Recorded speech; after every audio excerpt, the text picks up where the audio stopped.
نەتەوەی گرتوەکان لە هەوڵی چارەسەرکردنی کێشەی فرەتر لە 7 ملیۆن پەنابەرە لە جیهان. دایکێکی ئێزیدی هێشتا چاوەڕوانی دووزینەوەی کەسوکاریەتی. دموکراتەکان هەنگاوێکی گەورەیان بڕیوە بەرەو تاوانبارکردنی ترامپ.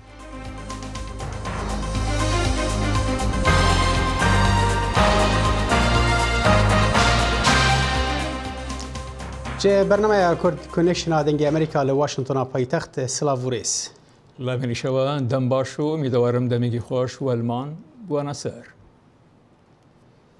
کمیسیونەر بلند نەتەوەی نیەکگرتی ji bo karûbarên penaberan Filippo Grandi îro li Cinêvê bi xêrhatina serkirdeyên cîhanê kir di roja yekema kombûna cîhanî de li welatê Swîsra. Kombûn ji aliyê neteweyên yekgirtî ve tê li darxistin û tê de bang li hikûmet û aliyên beşdar dike ku hewlên xwe bikin yek ji bo çakirina rewşa penaberan li cîhanê. Armanca vê kombûnê ew e dabînkirina piştgiriyên darayî û teknîkî ji bo vehewandina penaberan bi awakî baş li nav civakên mîvandar. هەروەها ئاژانسی پەنابەرانی نەتەوەی گرتوەکان UNHCR هەر یەکەمین کۆبوونەوەی ئەنجام دەدات لە هەوڵدانێکدا بۆ سەرنجڕاکێشانی پشتگیری نێونەتەوەیی بۆ دەیان ملیۆن لە کەسانی ئاوارە بەهۆی شەڕ هەژاری چەوسانەوە و هۆکاری تر. کۆبنەوەی جیهانی پەنابەران لە 16 تا 18 ئەم مانگە لە ژنێو بەڕێوە دەچێت بۆ کۆکردنەوەی ڕێبەرانی حکوومەتەکان کارفەرما و کۆمەڵگای سڤیل بۆ دووزینەوەی چارەسەریەک بۆ 7 ملیۆن پەنابەر. پرانیا کوچبەران لەسەر ئاخا وڵاتی خوا دەبن کوچبەر. لێ 25 ملیۆن کەس ڕەویانە دەرەوەی سنوورن وڵاتین خوا. وڵاتێک و نێزی 3.5 ملیۆن پەنابەر وڵاتێک و حەواندنە تورکیایە. بێگومان ئەم کەیف خۆشن و سەرۆکۆمار ئەردۆگان بهێتە vê konferansê. پێشەنگیە وی دێ gelekî giring be. Bidaketna pêlên şerê li Sûriyê gelek kes dixwazin vegerin malên xwe.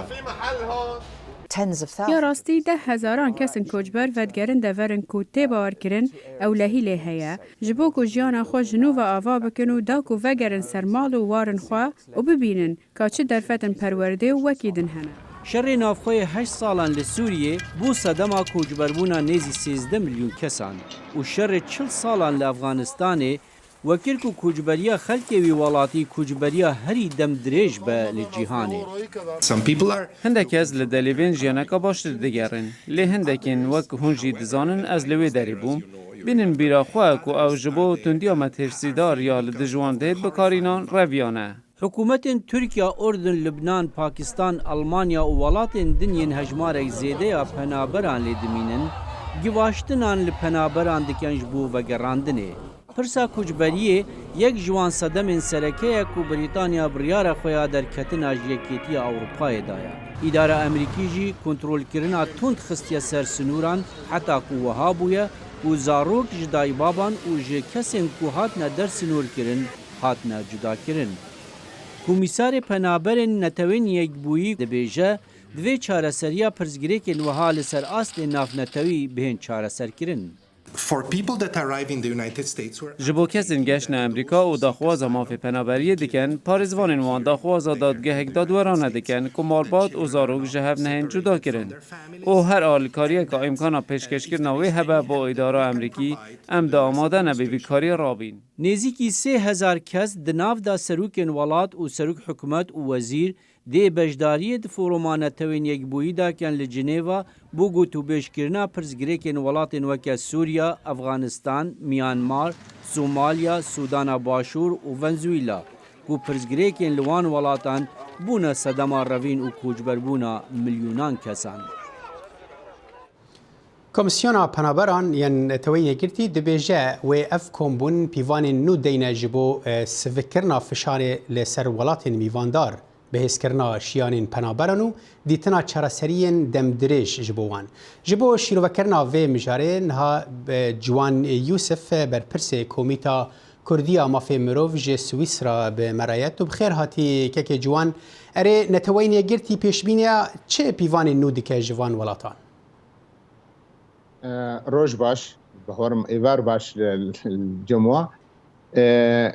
اف جواتاها اف كومسياراها يعني اف فورماها يقولوا شيء بفورمكا يا يكمينا بشتيجو جواكا سركيا نتوي صالا بار لف جواها جبوي خاطري برسا پنابرا یا برسا هری نوجن ایرود جیهانه دا گود به برسا کمبری همو دولتا جبوی چار سریکا تقنی خوندن جهکرن گلک پرس دناف دهانه بینه کرن و برسا هری سرکیجی چاوا پشتوانیا و پنابرا بکن و چاوا پشتوانیا دولت گو پنابرا الجم خو بجهد که یانجی تحوینی اذ جوات دوی هلی درباس دبی لی حتی انها نخویاییه بمای چاوا پیک بی یعنی چاوا پرسگری که چاره سر بکی برای اکی جوان امزانن اف هول یعنی جی ساله که ده 2018 ساله بوری عین دوی وقتی ده بو نتوین یگرتی وقتا گوت تشتکی وها دانی وکو پروژه يعني دوی ساله ده تدبیجی نتوین یگرتی کاربو وان ولاتان راضی بکه کو ام ببیجن چه ناکوکی سیاسی هبن دناوینا وان ولاتان ده چه پرسگری که ام ببیجن پنابرانا لترکیه کو ترکیه گلک فشاری ده سر ولاتین اوروپی نتوین یگرتی تا کیجان آستید کاری بود دوی ساله ده يعني بنجه که دینه ج کمبونه که وهر کو اف کمبون سرکفتی به يعني براستي هناك جدابون دوی مسألة ده هاي يعني ده چاره وی هنه يعني ده هيلي وي هنه پنابر هيلك جي إنسانية وكا قوتي يعني وهيلا ديجي كونوانية سياسية إيرود بهوريا مدى قلق دولت درباس بونا سر خطيج بوي خاطري پنابرا بكنا پلكا سياسي كونواني دجبري هناك دولتي دي ويك جوانا بسركي تركيا وتركيا براستي جمارة كما ظنش پنابرا إيرو يا سركيا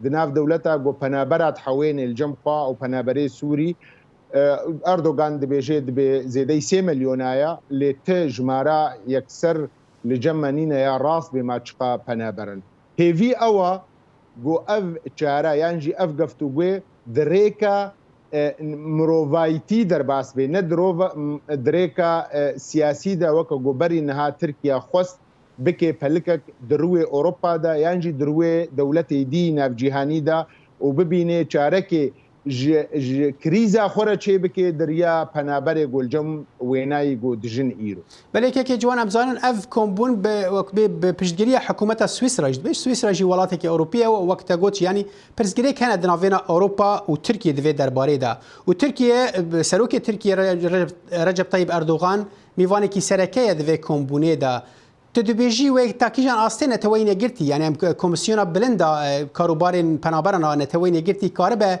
و بالانس هان چک کو وقت گوتی جالی سیاسی بهتر بالای بکشین سر عالی مروحی و عالیکاری وان پنابران يعني براستي تشتك خالك هاي استفازن بدنا خويا كرن جسالك وورده بهتري صالك تشتك دجواتا السيفيلي هندروي سويسرا دا تشيبو دخوازي نما آریکاریه بدنا ترکیا جبر آریکاریه جبوی سویلا آریکاریه جبوی پنابرا دچه برنگه کی دی دولتا ترکی را و دولتا ترکی درنگه لشکری را درباست که یعنی صرفت که جلو ما دبهوریا مده سویس را ایرو تخوازه وی چاره سرکرنه بکه و پشتا خدا یعنی پشتوانیا وی جواتی کر جبوی خاطره او آگره ناف خوشی درخی جبر پرسا پنابرا بو پرسکا گرنگ و پرسا ترکا بو پرسکا گرنگ دندروی سویسرا بخودجی بله که جوان ببوره جبر وقتا مکیه ما از پرسا خود دویشتا بکم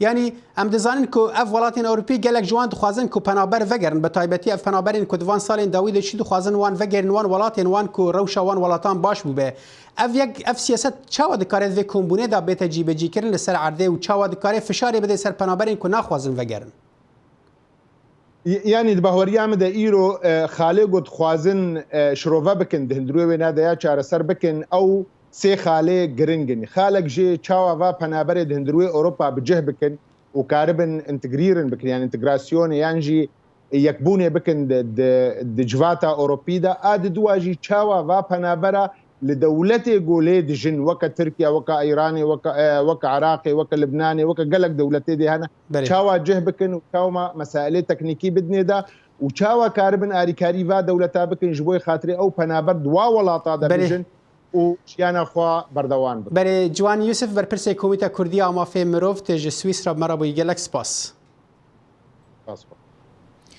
لێلا شەموو کە یەکێک لە ئاوارەکانی ئوردەگای خانکیە لە دوهۆک باس لە ژیانی سەختی دەکات لە ئوردەگاکەدا و داوا لە بەغدا و هەولێر دەکات بۆ یارمەتیدانی لە دۆزینەوەی سێ لە ئەندامانی خانەوادەکەی. ئەو لە ساڵی 2014 هەموو ئەندامانی خانەوادەکەی لەلایەن دەوڵەتی ئیسلامیەوە ڕفێنران و ئێستا کە سێ لە مناڵەکانی بەخێو دەکات و هێشتا چاوەڕوانی زانیاریە لەبارەی هاوسەرەکەی و دوو لە مناڵەکانی. لەیلا شەموو ئەو ژنا ئێزیدی یەکوت ساڵا 2014دا بە تەڤایە خێزانە خۆ کەفتیە دە دەستێن داعشدا. لەیلا دیگەل کوڕەک و دوو کچێن خۆش دەستێن داعش ڕزگار دەبیت. لە هێشتا هەڤژین و کوڕەک و کچێ نوێ دە دەستێن داعش دامانە. ڕاستیژی و ڕۆژەکە ڕەش بۆ بسەرم و عایلام دەهات بسەر گەلەکەش ئێزدیاد هات بەسپانی هەر کاسەک ئاوی لویە بزەحمەتە. شوێ ڕۆژێ تاوێ ڕۆژم چ دەنگ و باس سەر زلامی خۆ و کەجاخۆ کوڕێ خۆم دەنگ و باس سەر نینن. ڕاستیژی ئەس شنگێ باس بریندارم زە جەرحیمە و یعنی عایلام هەفت نەفەرە ئەم هەر چارماینە وەمژ ژیانەکە گەلەکێ بزەحمەت دەینە بزەحمەتی بە زارت خۆ خۆدان دکەم حکوومەتە عراقیە کوردستان هیوی داخوازەمە ژیهایانی ئەف شخصیت هەکەش دەستی داعش بێنە خەلاسکرد مساعدەکەوان بکن نەپاش گۆدە بێنە ئاویتن. لەیلا ژیانێک سەخت لەبن خیڤەتێ دەرباز دەکات و تنێ بە تەماشاکردنا وێنێن هەڤژین و هەردوو زاڕوویان خۆ خەریبیا خۆ دشکێنیت. کوڕێوێ عەدنان ژە نەبوونا کاری نەکاریت هاریکاریا دایک و خوشکێن خۆ بکات. بڕاستی نوە حیاتەماکم بچلۆ بنەتە ناخۆشە یعنی مش دەسێ داعش هاتینە الڤێ دەرێم کەمپا دەینە نەتشتێک هەیە ئەوژی جانەم نەدمە تشمەرەتی دراوێت دنەمە تشتێک دانەمە سێمە هەوارەقەک تشتێک بیانی وەکو دۆ یەکنینە مساعدامە بکە. دناف هەر خێزانەکە ئێزیدی و لەبن چادرێن هەر خێزانەکە ئاوارên شنگالێ جیرروکێک و سەرهاتیên تراژیدی هەنە. چوار کەس li bin vê xîvetê jiyana xwe bene ser û hêşta çarenivêsê xelkê xwe dî nizanin. Hîvî umêdê wan ew in ku careka dî bi dîtina kes û karên xwe şad bibin. Selambalayî dengê Emerîka Kempa Xankê. ڕژیمە کۆمارە ئیسلامی ئیران ساڵانێکە دەستوەسەر ڕۆژهەڵاتە کوردستانە گردیە و سەر تاپاناوچەکان ملیتەرایز کردیە و هەر کەسیش دژوە ڕژیم دەنگ بەرزەو کرد یەیسەر دەستوەسەری گرن و زیندانیکان و خاستری نمونە ڕێپەیمانەکانی ئیدوایەز کە تەنها لە کرماشان و ئیلام دەیان کەسان دەستوەسەر گریان و کوژیان. ڕای گەپێک سەوارەت و دەست وەسەرگرتنەی لە ئەفشینە کەرەمیان لەسەر پچەلەکە ڕامیاری و فەرهەنگی ڕاستەخۆ لە ڕێی سکایپەوە هاوەلمان. کاکە ئەفشین جارێکی تر فەرەخۆش هاتن ئەڕای بەڕامەی کورد کۆنەکشن لە ڕۆژە سەشەمە لە ڕۆژی شەمە سێ لە هاوڵاتیانی کورد لە شارەکانی شاباد و جوانڕوو دەزگیر کردیان. مردم تا لە هەوڵ ئازادکردنە ئەوان دوین کاکاکو جەلیلیان کەسایەتی ناودار فەرهەنگی و زمانە کوردی دەستگیر کردیا. پێش ئەوەی بچیم لەسەر دەستوەسەرگرتنی کاکاکو ئەو سێ کەسە ئەڕایە چە دەستوەسەر کردیان؟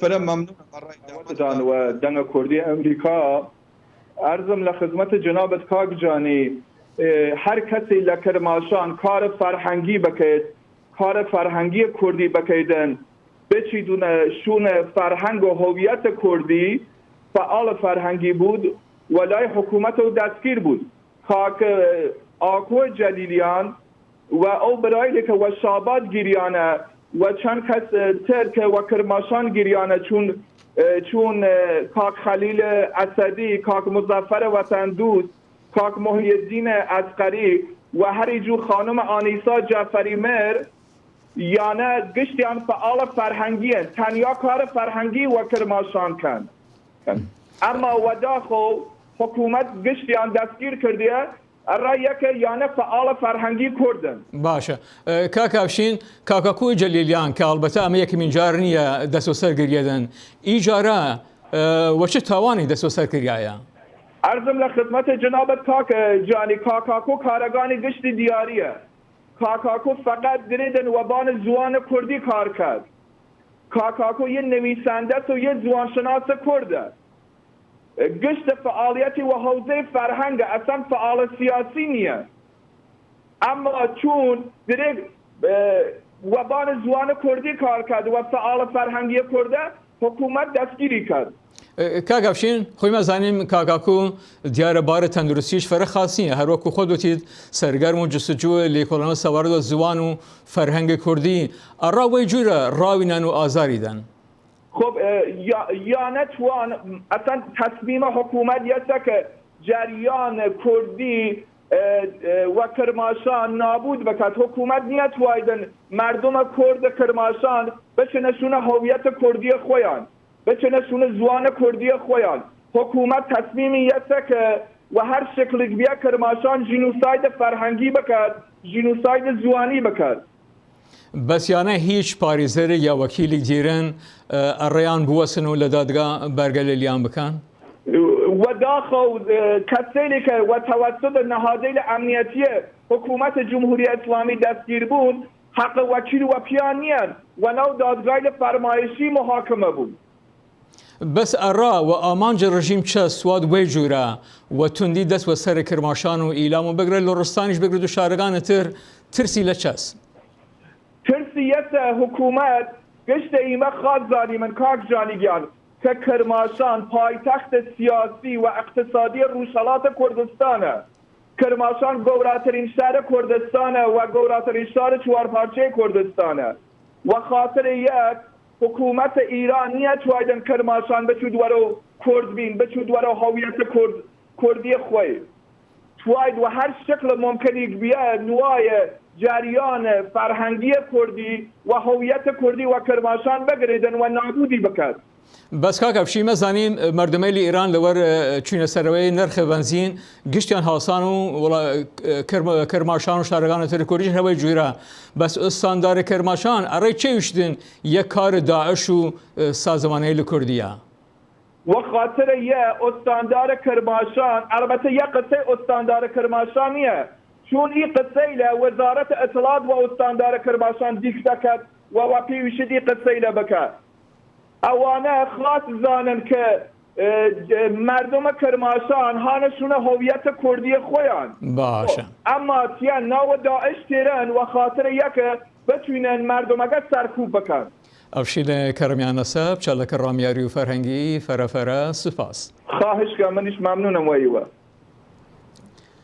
لە ئەمریکا پشتی دەمەژمێرین دوور و درێژ بۆ گۆتوبێژکردنا پرۆسەیە دوورخستنا سەرۆک دۆناڵد ترامپ ژێ دەستهێڵاتێ ژە ئالیە دەموکراتان و کۆمیتا دادوەریە ئەنجومەنا نوێنەران vê دۆسەیە دەرباسی ئەنجومەنێ دکە ji بۆ دەنگدانê ئەریکردنا ئەنجومەنێ li dor vê پرۆسەیە wê derbasî سیناتۆیا ئەمریکی dike ئاگاهiyên bêhtir di vê raportê de چاوەڕوان دەکرێت لە ماوەی چەند ڕۆژی داهاتوودا دۆناڵد ترامپ ببێتە سێهەمین سەرۆک لە مێژووی وڵاتی گرتوەکانی ئەمریکادا تۆمەتبار بکرێت و لێپێچینەوەی لەگەڵدا بکرێت. بەکارهێنانی دەسەڵاتی تۆمەتبارکردن شەرمەزاریە بۆ ئەم وڵاتە. دیموکراتەکانی زۆرینە لە خانەی نوێنەران دڵنیان لە پەسەندکردنی دوو مادەی تۆمەتبارکردن کە پێویستی بە دادگاییەک لە ئەنجومەنی سەنات هەیە لە سەرەتای ساڵی داهاتوودا. یاسادانەرانی دیموکرات جارێکی تر دەڵێن دەبێت دۆناڵد ترامپ لە پۆستەکەی لا ببرێت بەهۆی بەکارهێنانی یارمەتی ئەمریکایی بۆ ئۆکرانیا ئەمەش لە پێناو بەرژەوەندیە سیاسەکانی خودی سەرۆک. ئایا مەترسیەکە چی دەبێت ئەگەر ئێمە کاردانەوەمان نەبێت لە ماوەی 94 ڕۆژی ڕابردوودا لەو کاتەوە لێکۆڵینەوە لە خانەی نوێنەران دەستی پێکردو لە ڕاستیدا لە ماوەی 3 ساڵی ڕابردوودا ڕاستیکی حاشا هەڵنەگر سەری هەڵداوە ئەوەیە کە ئەگەر ئێمە بەڕووی خراپی بەکارهێنانی دەسەڵاتی سەرۆک ترامپدا ڕانەوەستین ئەو کاتە ئەو بەردەوام دەبێت ئێمە ناتوانین پشت بە هەڵبژاردنێک ببەستین بۆ ئەوەی کێشەکانمان چارەسەر بکات ئەو هەڵبژاردنێک خودی سەرۆک ترامپ هەڕەشە لە پاک و بێگردەکەی دەکات. بەڵام کۆمارەکان دەڵێن تەلەفۆنەکەی 25 مانگی تەمووزی سەرۆک ترامپ لەگەڵ سەرۆکی ئۆکرانیا ڤۆلۆدیمیر زەلەنسکی هەوڵێک بوو بۆ چارەسەرکردنی گەندەڵی لە ئۆکرانیا نەک لە پێناو بەهێزکردنی پێگەی سیاسی سەرۆک ترامپ لە نێو وڵاتدا. دموکراتەکان پێشوەخت سوور بوون لەسەر تۆمەتبارکردنی سەرۆک و ئەو کارەشیان کرد بە هەر شێوەیەک بێت ئەوان هیچ بەڵگایان نییە بەڵام هەرکردیان دموکراتەکان وڵات لەبەریەک هەڵدەوەشێنن. بە درێژایی مێژوو تۆمەتبارکردنی سەرۆکەکان وڵاتی دابش کردووە. هاوکاتی ئەوەی کەمتر لە نیوەی هاوڵاتیان لەگەڵ تۆمەتبارکردنی سەرۆک ترامپدان کەچی دیموکراتەکان دەڵێن ڕایگشتی لەگەڵ ئەوانە. هاوڵاتیان ڕایان وایە دەبێت خۆیان دیاری بکەن سەرۆکیە بێت. نەکەندێک هێزی دەرەکی هاوڵاتیان بڕواشیان وایە کەس لە سەر و یاساوە نییە و دەبێت سەرۆک ترامپ بەرپرسیار بکرێت بەهۆی خراپی بەکارهێنانی دەسەڵاتەکانی و تەگەرە خستنە بەردەم کۆنگرێس.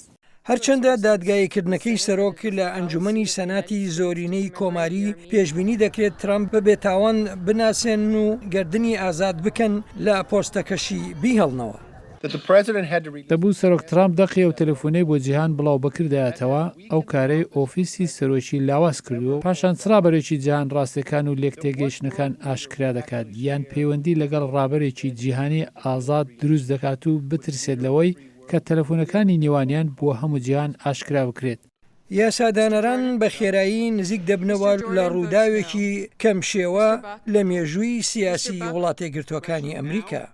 ئێستا پرسیارەکە سەبارەتە بە مادەی یەکی پرۆژەی یاسای لێپێچینەوە لەگەڵ سەرۆک ترامپ بەهۆی زیادەڕەوی لە بەکارهێنانی دەسەڵاتی خۆی.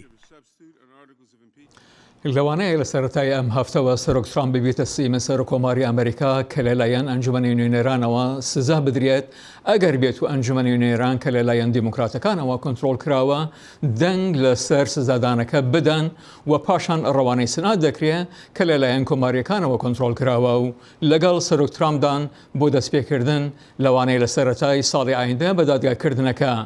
جیم ماڵۆن پەیامنێری دەنگی ئەمریکا پێمان دەڵێ دادگاکەی سنات چۆن دەبێت. لە ئەنجومەنی سیناتی ئەمریکا داواکاریەکی ڕێنمایی خواوەندی لەلایەن قەشەی ئاینی باری بلاکەوە. خۆی گیان ڕێگاڕاست پیشانی سیناتۆرەکانمان بدەیت ئەوان ڕێنمایی بکە و ئارامیان پێ ببەخشێت توانایان پێ بدە بۆ ڕێگەی ڕاست. ئەنجومەنی سینات پێشتر بەو ڕێگایەدا تێپەڕ بووە. لە ساڵی 1999 سەرۆکی ئەمریکا بن کلنتن بێتاوان بوو لە سوێند خواردنی درۆ و تەگەرە خستنە بەرداد سەبارەت بە پەیوەندیەکەی لەگەڵ مۆنیکا لوینسکی. و لە ساڵی 1868 سەرۆک ئاندرو جەنسن دەربازی دادگایەکی ئەنجومەنی سینات بوو بە جیاوازی یەک دەنگ بە پێشێلکردنی بڕیاری کۆنگرێس پەیوەست بە پاراستنی بەرپرسە باڵەکانی حکوومەت بۆ لەسەر کارلادانیان. بەدڵنیاییەوە هیچ شتێکی هەڵە نەکراوە. لەم کەیسەی سەرۆک ترامپدا ئەنجومەنی نوێنەران تۆمەتباریان کردووە بە زیادە ڕۆیکردن لە دەسەڵاتی خۆی و تەگەرە خستنە بەردەم کۆنگرێس گوایە فشاری خست بووە سەر ئۆکرانیا تا لێکۆڵینەوە لە جۆ بایدنی دیموکراتی ڕکابەری سیاسی بکات. ئەندامی کۆنگرێس جێری نادلەر سەرۆکایەتی کۆمیتەی دادوەری ئەنجومەنی نوێنەران دەکات. سەرۆکمان متمانەی تەواوی هەوڵاتیانی هەیە کاتێ ناپاچی لەگەڵ ئەو متمانەیەدا دەکات و بەرژەوەندی خۆی دەخاتە پێش بەرژەوەندی وڵات بەوە دەستور و دیموکراسیمان دەخاتە مەترسیەوە ئەوە ئاسایشی نیشتیمانیمان دەخاتە مەترسیەوە. ترامپ ئەو تۆمەتانەی ڕەت کردەوە و پشت بە کۆماریەکانی سینات دەبەستێت تا دەنگ بدەن بۆ بێتاوان ناساندنی لە دادگای لێپێچینەوەکەدا. دیموکراتە چەپەتونڕەوەکان و دامەزراوە شکست خواردەکەی واشنگتۆن هەوڵی ئەوە دەدەن دەنگەکانی ئێوە بسڕنەوە. هەڵبژاردنەکە هەڵبۆشێنەوە و دیموکراسیەکەمان لەبار برن. ئەمە ڕوو نادات. نیگەران مەبن. من زۆر خۆم بۆ نیگەران ناکەم. کۆماریەکانی کۆنگرێس بە دڵسۆزی ماونەتەوە لەگەڵ ترامپدا تەنها چەند سیناتۆرێک نەبێت کە ئێستاش ڕەخنە دەگرن. ئەمەش بەپێی جولی پێیس. ئەمە مانای ئەوە نییە کە ئەوان دەنگ بە گوناهبارکردنی سەرۆک دەدەن بەڵکو مانای ئەوەیە کە ئێمە ئەشێ سیناریۆیەک ببینین کە بەلایەنی کەم هەندێک ئەندامی پارتەکەی ترامپ هەن ناڕزایی ڕاستەقینەی خۆیان دەردەبڕن سەبارەت بە سەر و سەوداکردنی لەگەڵ ئۆکرانیاندا. بۆ لادانی سەرۆک لا دەسەڵات 2 لە سەر 3 لە ئەنجومەنی سینات واتە لە کۆی 100 سیناتۆر 67 سیناتۆر دەبێت دەنگ لە سەر تاوانبارکردنی سەرۆک بدەن لەسەر بەندێک یا زیاتر لە بەندەکانی تۆمەتبارکردنەکە. لاری ساباتۆ دەڵێت ئەوە ئەگەری زۆری نییە. من وای نابینم و جێی سەر سوڵمانە کە بتوانرێت 20 لە سەنەتۆرە کۆماریەکان دەنگ بۆ لادانی ترامپ بدەن. ئەشێ ئەوان دەنگ بدەن و دواتر دەست لە کارکێشانەوەی خۆیان ڕابگەێنن چونکە ئەوان نایەنوێت لە دوای دەنگدانەکە بۆ ماوەیەکی درێژ لە خزمەتدا بمێننەوە.